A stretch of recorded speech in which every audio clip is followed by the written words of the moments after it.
Los niños pueden salir a su clase.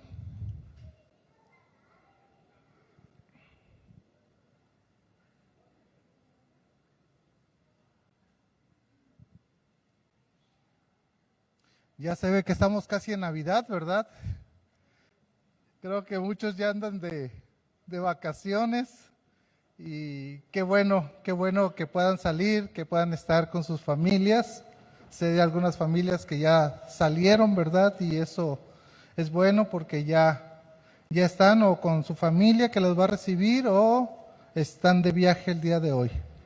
Así que hermanos, pues nosotros que estamos aquí y los que nos están viendo por los dispositivos ahí en su casa, vamos a aprender de la palabra del Señor y como se dieron cuenta el día de hoy, ya cantamos puros cantos navideños, ¿verdad? Recordando ese hermoso nacimiento de nuestro Señor Jesucristo y el tema de hoy, hermanos, es un niño nos ha nacido.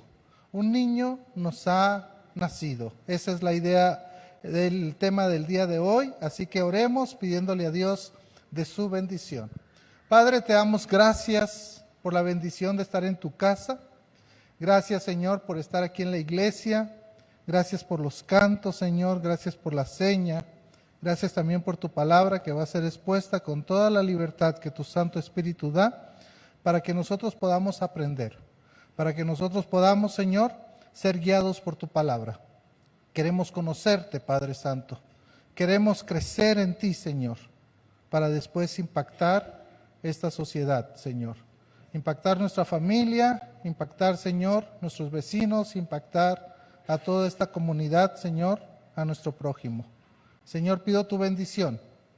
Por Jesucristo oramos. Amén. Esta semana, hermanos, estuve recordando cuando nuestro hijo, Ricardo Daniel, llegó a casa la primera vez, ¿verdad? Cuando estaba ahí en la sala de parto, ¿verdad? Listo ahí, y uno queriendo grabar todo, ¿no es cierto? Yo creo que las mujeres han de decir, ¿por qué me están grabando ahorita, verdad? Pero recuerdo también esa espera que para nosotros, nuestro testimonio es que fue difícil, ¿verdad? Porque Susi tuvo que estar 7 meses en cama, sin poderse levantar, y fue un tiempo muy difícil. Pero al mismo tiempo, todo lo que generaba el embarazo, todo lo que generaba el poder saber que venía un niño con nosotros. Desde el cuarto, me acuerdo que en esas fechas nos cambiamos a México, todavía no sé por qué, hermanos, pero nos cambiamos. Y recuerdo que rentamos una casa llegando a México, ya Susi ya estaba a unos meses de poder, de dar a luz, y empezar. ¿Cómo vamos a decorar el cuarto, verdad? Son de las primeras cosas que uno piensa. ¿Cómo vamos a decorar el cuarto? Yo me acuerdo que hizo toda una obra de arte en las paredes Susi, ¿verdad? De ovejas por el Salmo 23. Y son cosas que esperamos y que aguardamos. Y usted se ha de recordar, ¿verdad? Cuando vino su hijo, ¿verdad? Otra de las cosas, hermanos, que nos trae felicidad, ¿verdad? Y nos estresa un poquito es cómo se va a llamar el niño o la niña. ¿Cómo se va a llamar el niño y la niña? Por lo general, hermanos, somos tan sencillos nosotros para el nombre, ¿verdad? ¿Cómo se llama el abuelo? Ya sea paterno o materno, ¿verdad? O ¿cómo se llama el papá?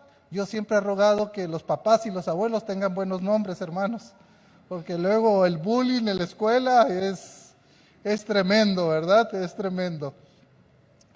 Bueno, de las cosas que nos preocupan al inicio te preguntan, ¿y va a ser hombre o va a ser niña?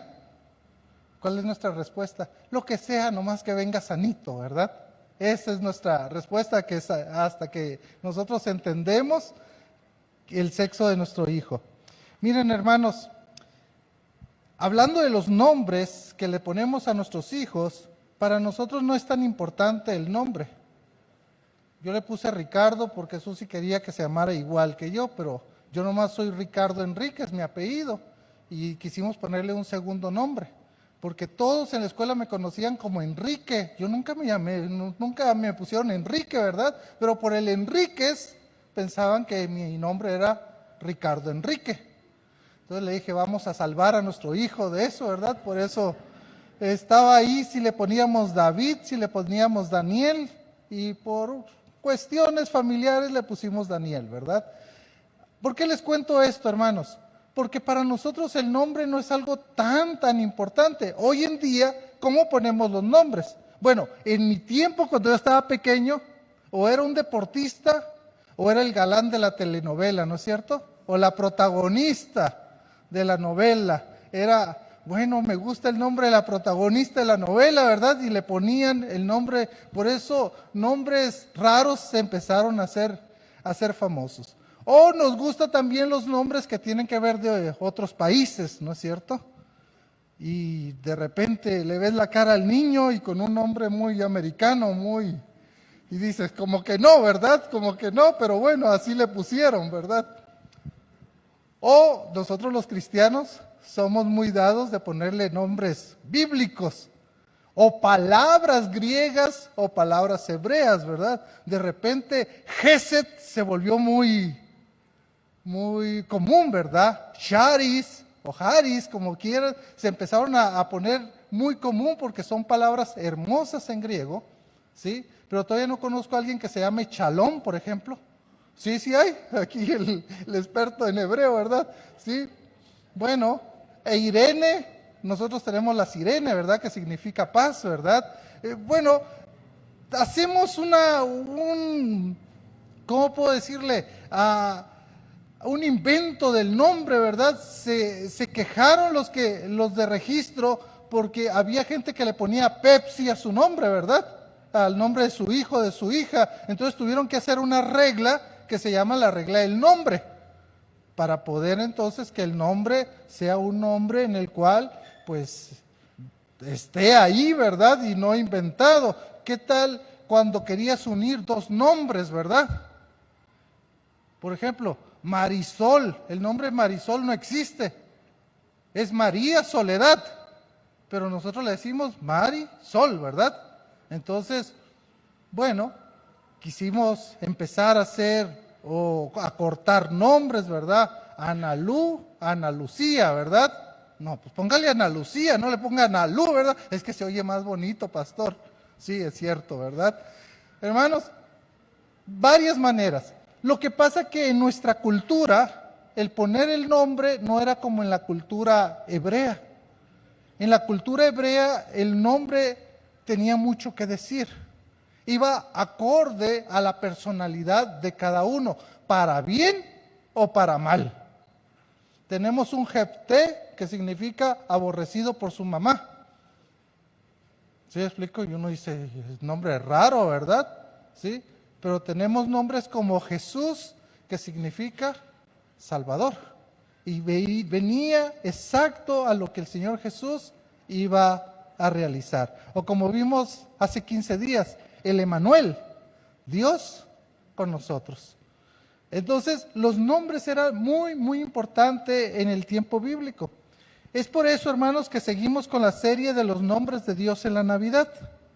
Hace 15 días pudimos estudiar el nombre de Emanuel, Dios con nosotros, y las implicaciones que este nombre tenía para hoy en día, para nosotros hoy en día, hoy en nuestro tiempo. El día de hoy vamos a estar estudiando una serie de nombres que les ha dado al Mesías en forma profética. Y para eso, hermanos, yo quiero que vayan conmigo a Isaías capítulo 9, versos 6 y verso 7. ¿Ok? Cuando hablamos de los nombres de Dios al Mesías, en especial, hermanos, debemos de tener en claro, o estoy hablando de los nombres antiguo testamentarios, ¿verdad? Debemos de reconocer que es un mensaje profético y que ese mensaje profético tenía un contexto entonces en el cual se estaba dando esa profecía. Como habíamos dicho, ¿verdad? Si creemos en las profecías de doble cumplimiento, debemos de entender entonces que había un cumplimiento inicial para después tener un cumplimiento completo, un cumplimiento final. Entonces, lo mismo pasaba con la profecía que vamos a ver el día de hoy. Pero lo que me encanta, hermanos, es ver cómo 700 años antes de que naciera el Mesías, ya se estaba hablando de esos nombres, de esas cualidades, de esas características, de esos atributos que Jesús tendría cuando Él vendría a este mundo. Vaya conmigo, por favor, capítulo 9, el verso 6 y 7. Un verso muy conocido para nosotros, dice, porque un niño nos es nacido, hijo nos es dado, y el principado sobre su hombro, y se llamará su nombre admirable, consejero, Dios fuerte, Padre eterno, príncipe de paz.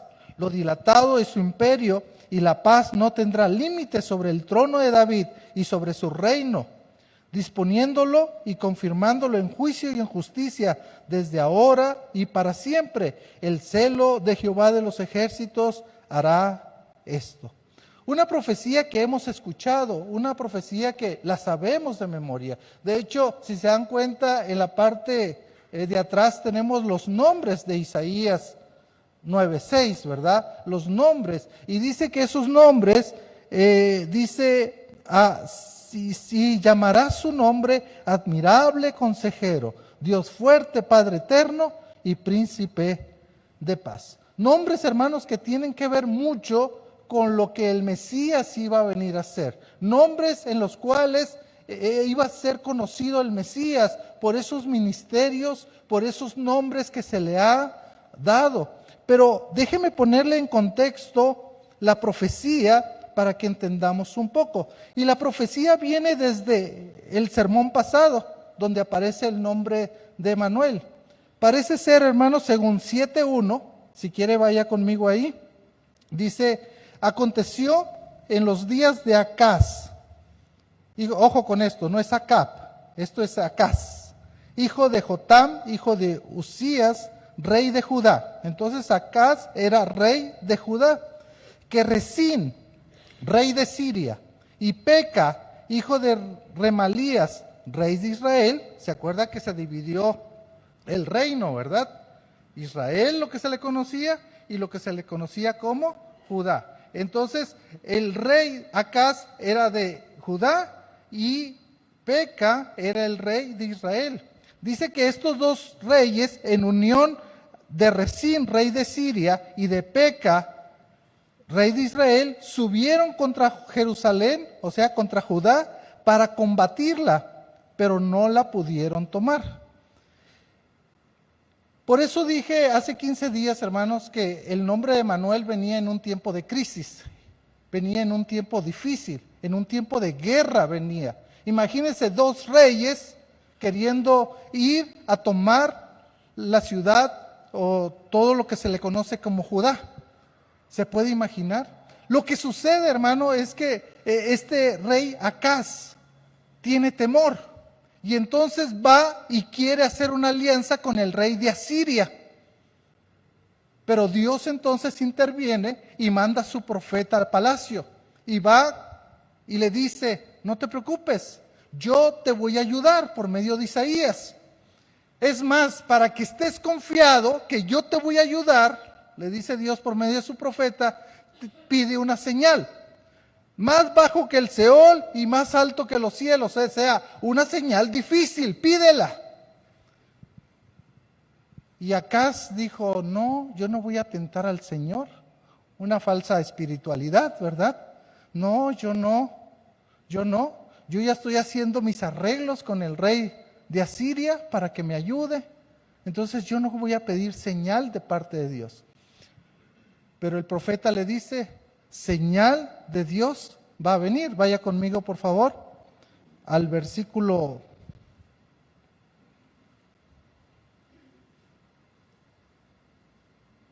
un poquito más adelante. Aquí está.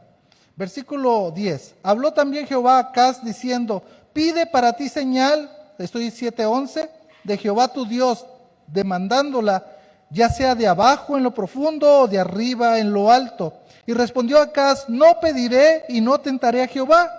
Dijo entonces Isaías, oíd ahora, casa de David, os es poco el ser molestos a los hombres, sino que también lo seáis a mi Dios. Por tanto, el Señor mismo os dará señal. He aquí que la Virgen concebirá y dará a luz un hijo y llamará su nombre Emmanuel. ¿Ok? Esa era la señal. La señal es que vendrá un niño para que ustedes empiecen a contar los tiempos, y cuando este niño va a nacer, no se preocupen, Dios va a librar, Dios va a proteger. Pero era una profecía, hermanos, que algunas personas que conocen dicen que tuvo un cumplimiento inicial. Algunos piensan que del niño que se refería ahí era el hijo del rey. Otros piensan que era el hijo de Isaías, no se ponen ahí muy bien de acuerdo. Pero la idea no era el cumplimiento inicial, sino el cumplimiento final. Y que ese cumplimiento final era en el Mesías. Que el Mesías entonces vendría y que el Emmanuel estaría con ellos. Concebirá, que la Virgen concebirá y dará a luz un hijo y llamará su nombre Emmanuel. Y hace 15 días yo les decía, ¿cómo dos vírgenes, verdad? ¿Cómo está eso? ¿Cómo sería de que en un cumplimiento inicial hubiera una virgen y después otra virgen? Bueno, es que la palabra que aparece aquí, hermanos, es doncella, es jovencita o es una mujer ya lista para tener hijos. Y la palabra que aparece en Mateo sí es virgen, o sea, una persona que no ha tenido relaciones sexuales. ¿Ok?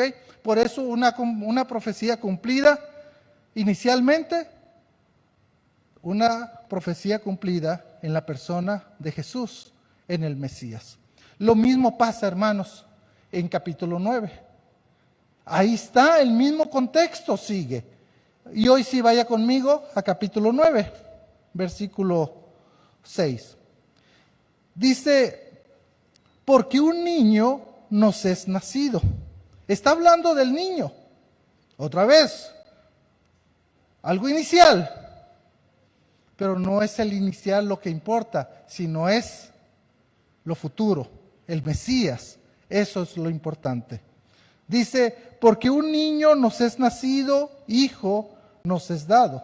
¿Sabe? El profeta Isaías nos describe 4 cosas acerca del Mesías esperado. Y ese es el sermón. Esas 4 cosas acerca del Mesías esperado. Lo primero que nos dice es que el Mesías nacerá. Si se da cuenta ahí, dice, porque un niño nos es nacido, hijo nos es dado. Lo primero que el profeta de parte de Dios está diciendo es que un niño va a nacer.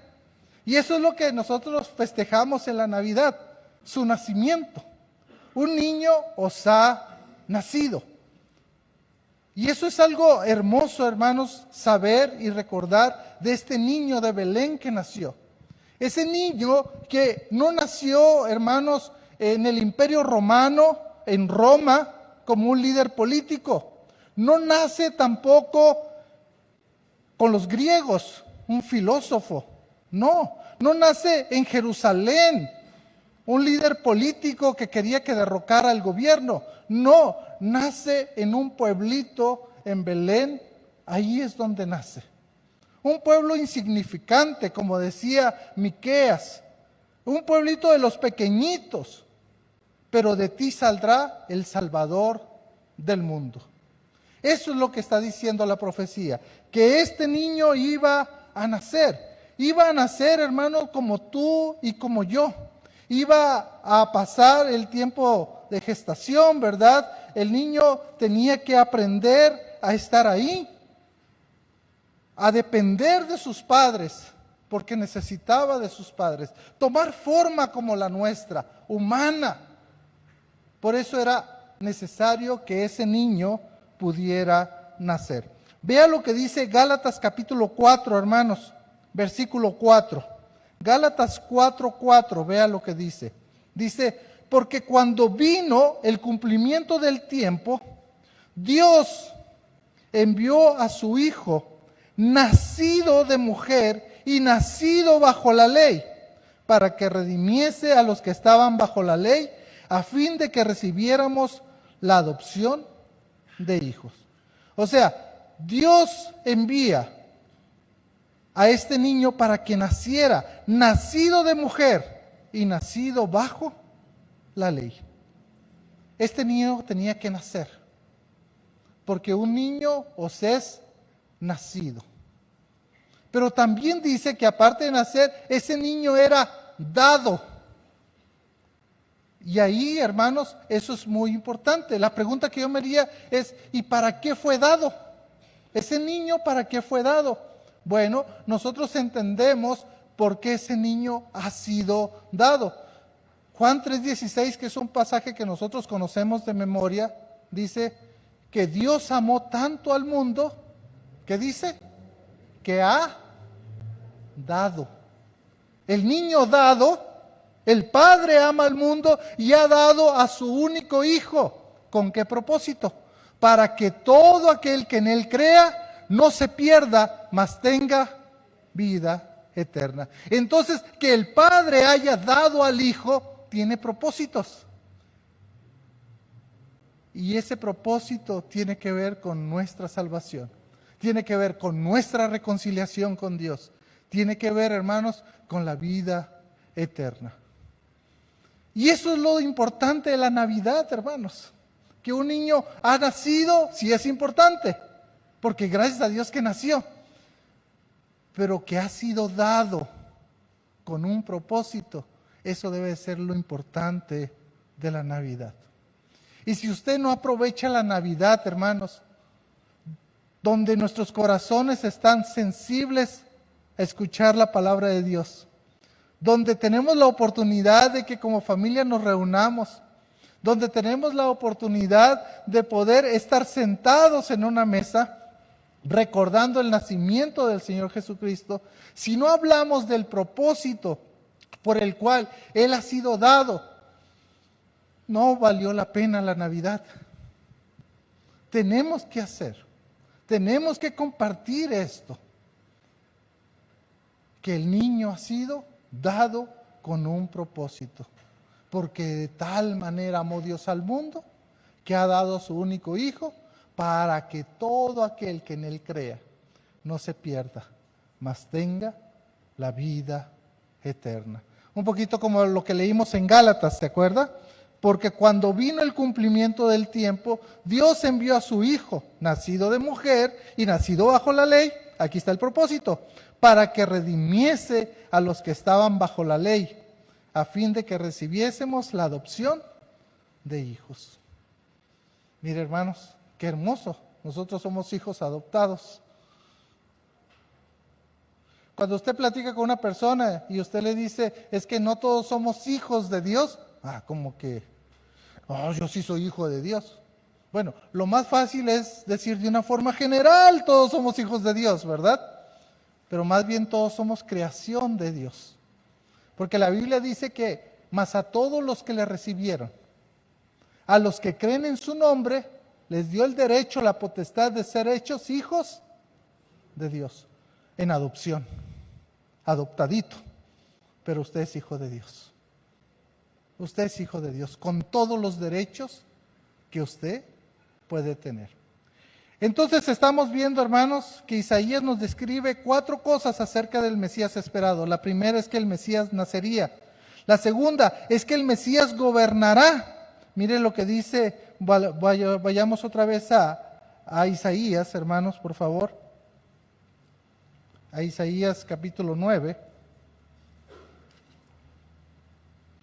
Versículo 6, y el principado sobre su hombro,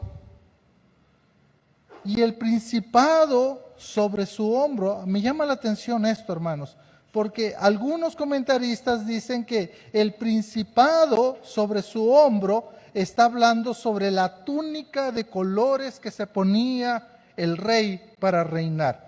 El principado sobre su hombro tenía que ver con esa cuestión que el Mesías nacería para gobernar, ¿verdad?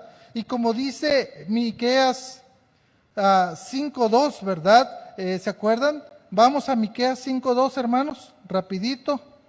Miqueas sí está en la Biblia, hermanos. Profeta menor, ¿verdad? Le preguntaron al pastor, oiga, ¿y dónde está Miqueas? Pues le dijo, Te la voy a poner más fácil. De Génesis a Malaquías, ¿verdad? Porque si te digo de Génesis a Apocalipsis ya es más lejitos. Entonces ahí está Miqueas, hermanos. Miqueas 5:2. Vea lo que dice Miqueas 5:2. Otra profecía, hermanos. Pero tú, Belén, Efrata, pequeña para estar entre las familias de Judá, de ti me saldrá, escuche bien, el que me será Señor de Israel, y sus salidas son desde el principio, desde los días de la eternidad. De ti saldrá el que será el gobernante, el Señor, el Rey de Israel. De ti va a salir, de esa ciudad insignificante, de esa ciudad en la cual nadie quisiera nacer. Usted está orgulloso de donde nació, ¿verdad? Aunque es un pueblito que a lo mejor no sé si aparece en el mapa, ¿verdad? ¿Sí? Cuando yo vivía en Guadalajara y me decían, ¿y tú de dónde eres? ¿Dónde naciste? Y yo me ponía en Hermosillo. En Hermosillo. Y hay casas en ese lugar, me decía. ¿Sí? Y hay casas en ese lugar. Sí hay carros, ¿verdad? Y uno se enojaba, ¿verdad? Belén, hermanos, era un pueblito insignificante. Belén no era la capital.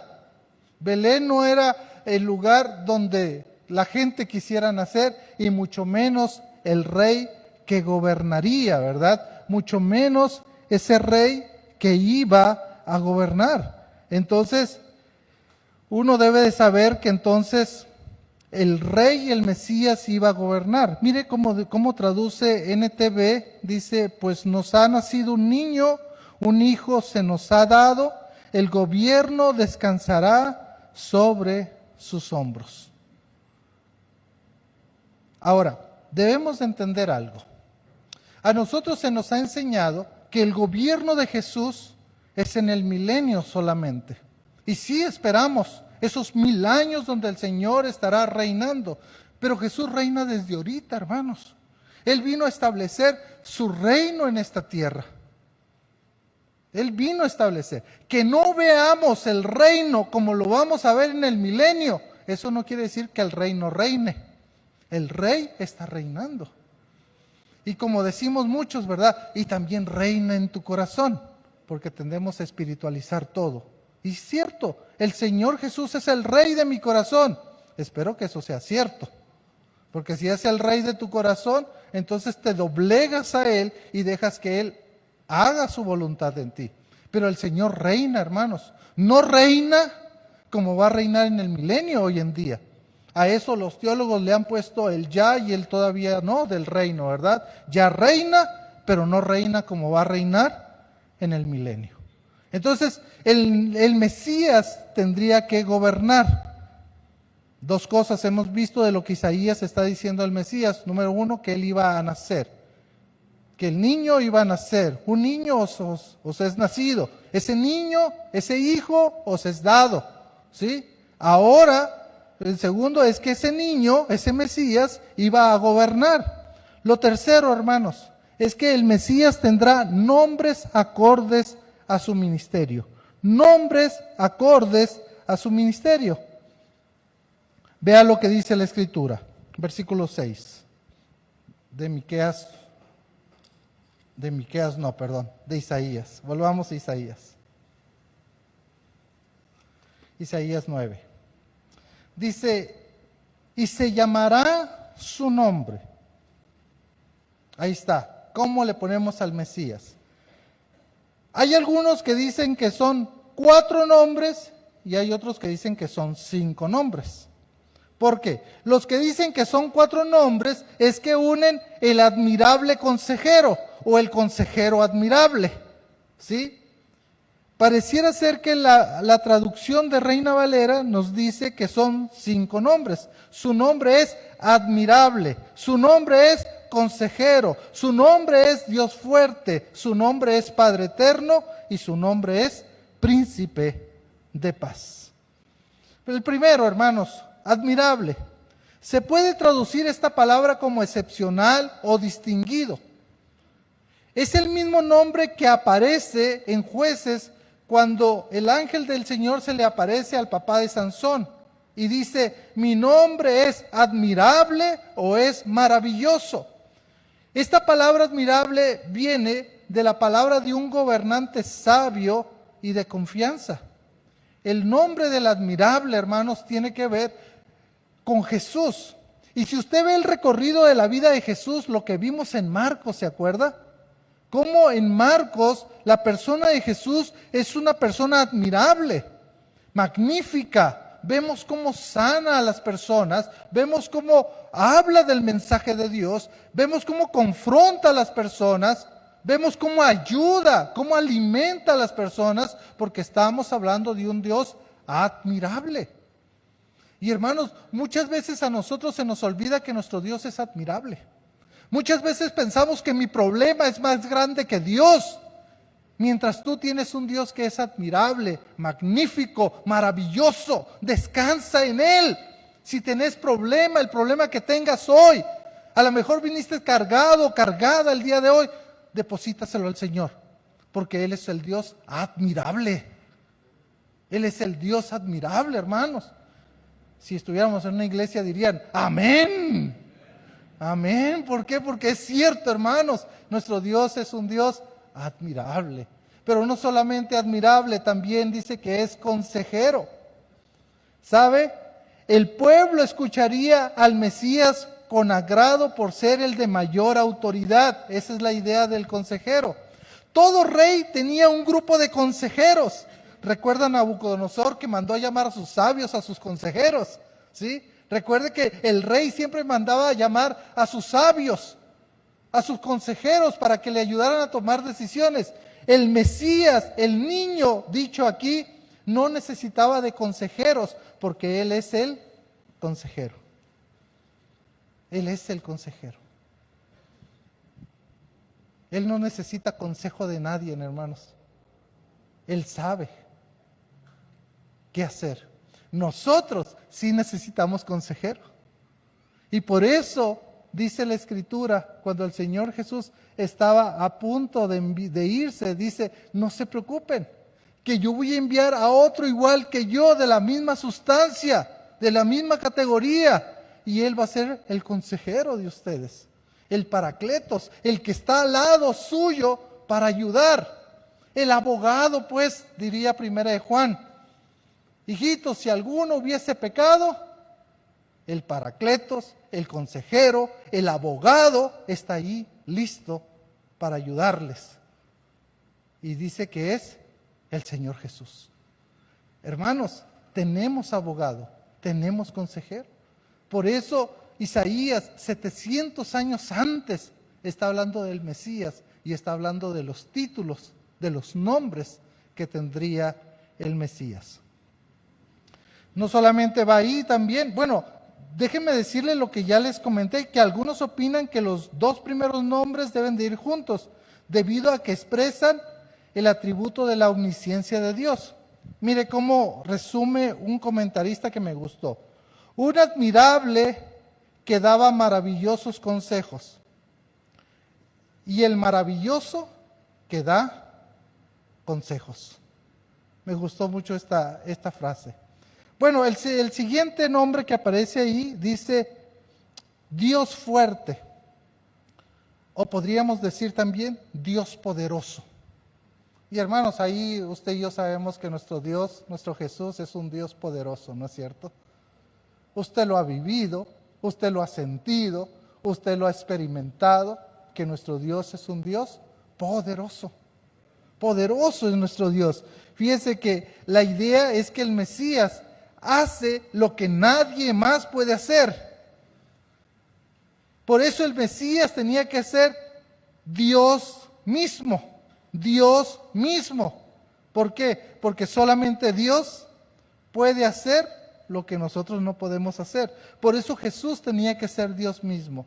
Aquí, hermanos, expresa el atributo de Dios de la omnipotencia. Para Dios todo es posible. Misma María, ¿verdad? Cuando se le acerca el ángel y le dice lo que va a suceder, ella no entiende. Y la pregunta que ella dice es, ¿y cómo va a suceder esto? Porque no entiendo. Porque ¿quién es tan poderoso que pueda hacer esto? Y la respuesta es Dios. El Espíritu Santo va a estar ahí. Y nosotros tenemos un Dios totalmente poderoso. Jesús es poderoso para guardarnos. Jesús es poderoso para que no caigamos.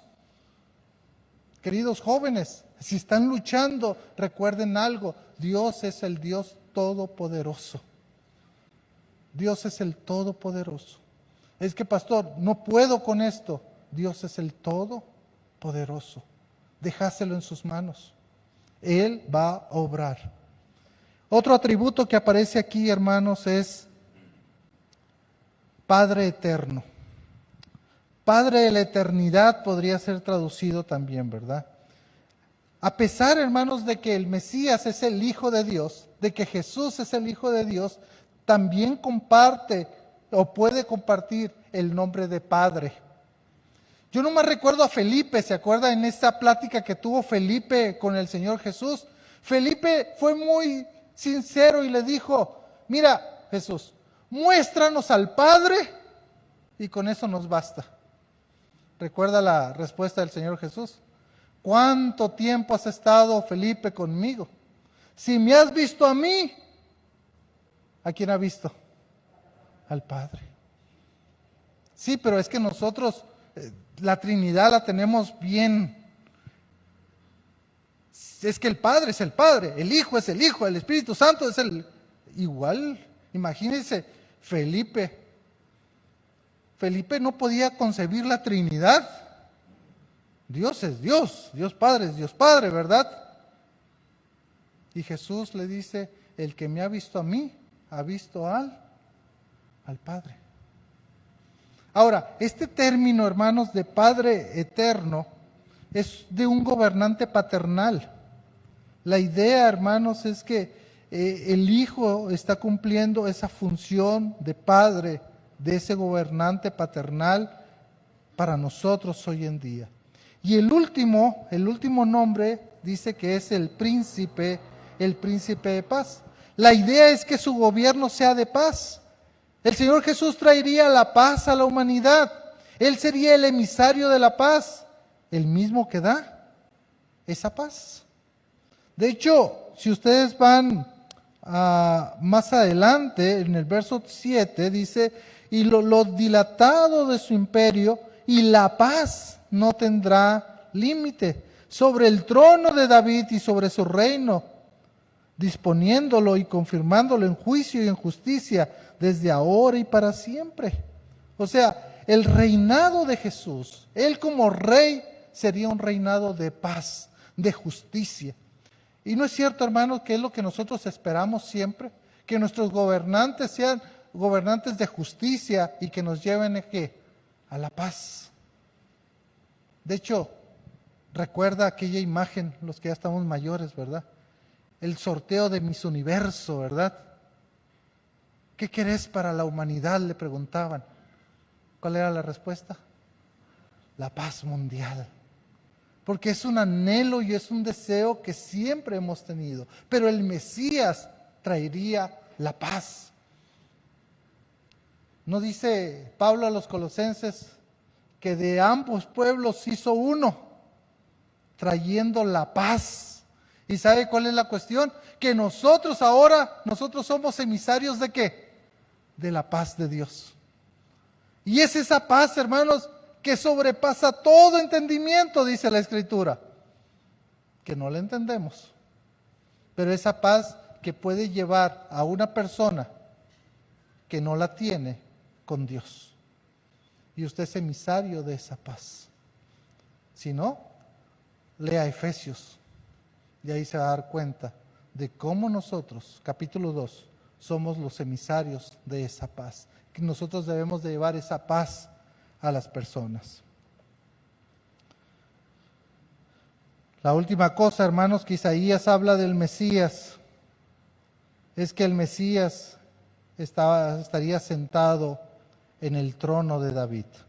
Y eso lo dice el verso 7, dice: lo dilatado de su imperio y la paz no tendrán límites sobre el trono de David y sobre su reino, Recuerde que el Señor Jesús vino de David, vino de la línea real. El Señor Jesús es el cumplimiento también, hermanos, es el cumplimiento del pacto davídico, donde le dijo que un rey se sentaría y que su reinado sería para siempre. Esa es la idea. La idea, hermanos, es que su gobierno de paz nunca tendría fin.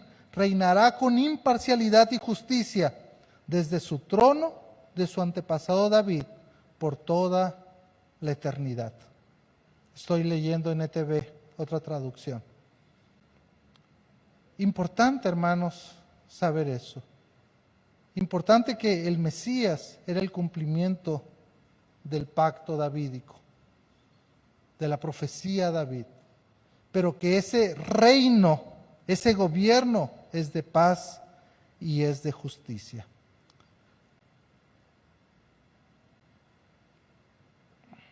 ¿Con qué terminamos este sermón, hermanos? Con la última parte del verso. Leo en NTV.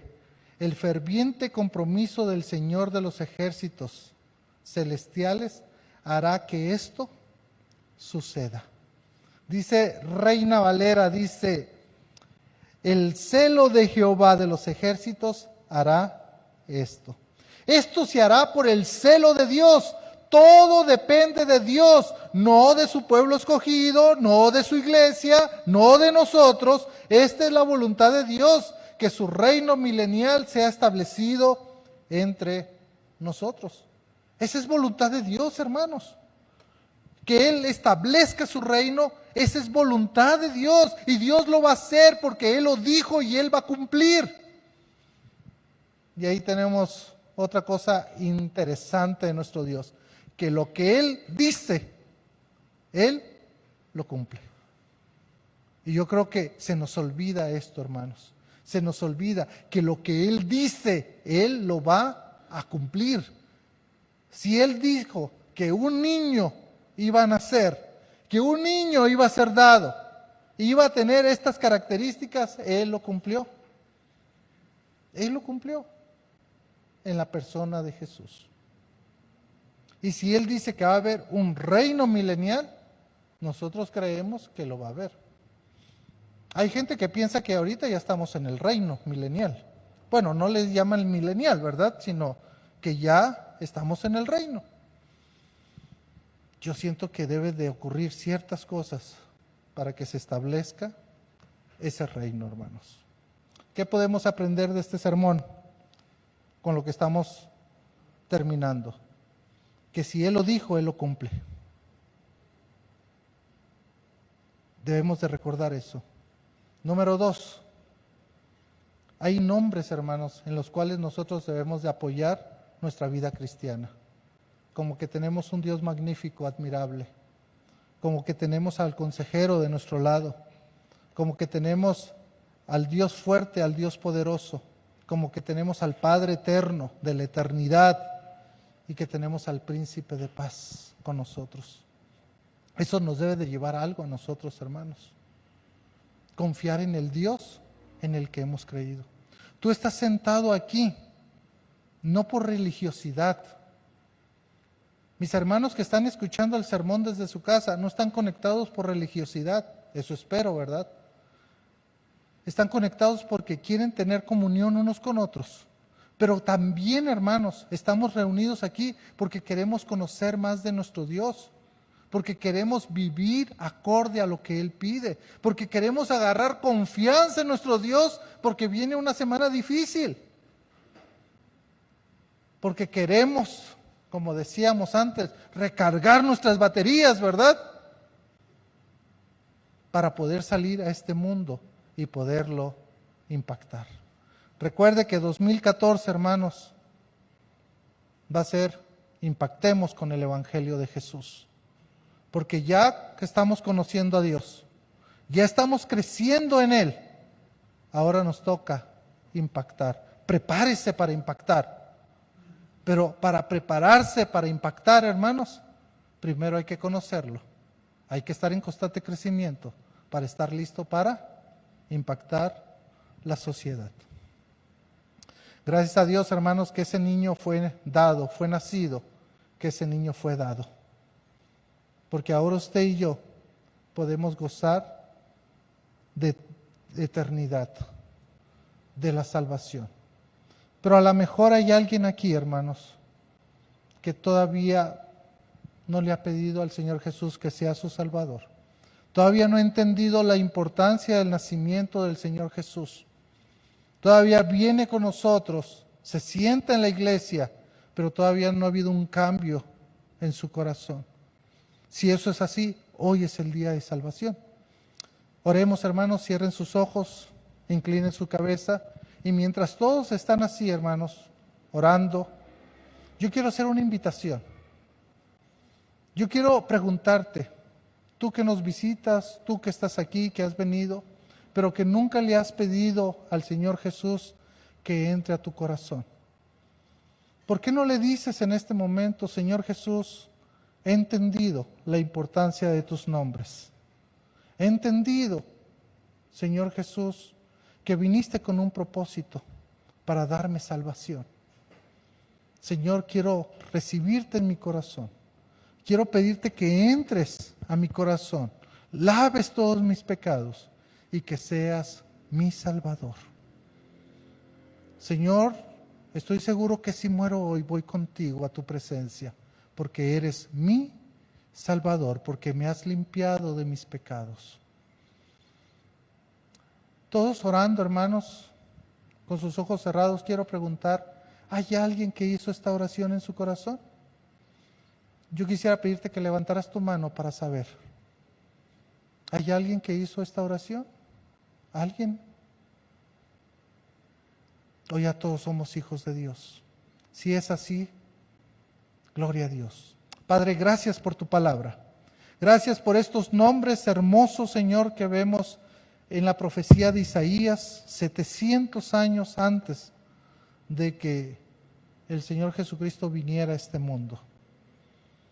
Gracias, Señor, porque eres nuestro admirable consejero, Dios fuerte, Padre eterno y príncipe de paz.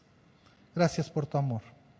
Señor, ayúdanos a que en esta Navidad podamos, Padre Santo, proclamarte el propósito de tu venida. Bendito seas por Jesucristo. Amén. Dios les bendiga, hermanos.